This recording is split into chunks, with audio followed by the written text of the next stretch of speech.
Friends, ನಾನಿವತ್ತು ಏನು ಹೇಳಕ್ಕೆ ಬರ್ತಾ ಇದ್ದೀನಿ ನಿಮ್ಗೆ ಆಲ್ರೆಡಿ ಗೊತ್ತಿರ್ಬೋದು P C O D P C O S ಬಗ್ಗೆ.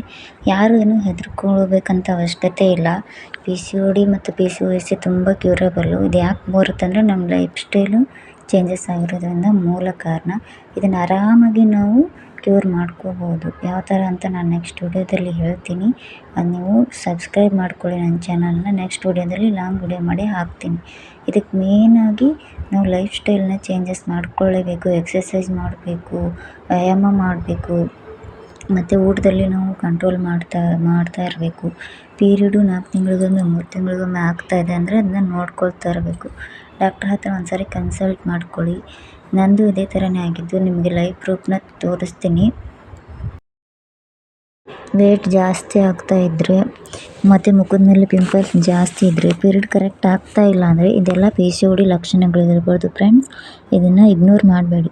ಪಿ ಸಿ ಒ ಡಿ ಯಾಕೆ ಬರುತ್ತೆ ಅಂದರೆ ಮೇನ್ ರೀಸನ್ ಬಂದು ನಮ್ಮ ಲೈಫ್ ಸ್ಟೈಲ್ ಚೇಂಜ್ ಆಗುತ್ತೆ.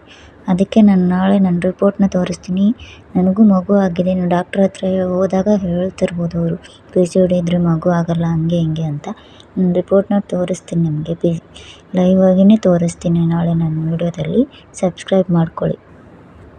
ನಾನು ಯಾವ ಥರ ಎಕ್ಸಸೈಸ್ ಮಾಡಿದೆ, ಊಟದಲ್ಲಿ ಏನೇನು ಕಂಟ್ರೋಲ್ ಮಾಡಿದೆ, ಯಾವ ಹಾಸ್ಪಿಟ್ಲಲ್ಲಿ ತೋರಿಸಿದೆ, ಯಾವ ಟ್ಯಾಬ್ಲೆಟ್ಸ್ ತೊಗೊಂಡೆ ಮತ್ತು ನಿಮಗೆಲ್ಲನೂ ಹೇಳ್ಕೊಡ್ತೀನಿ.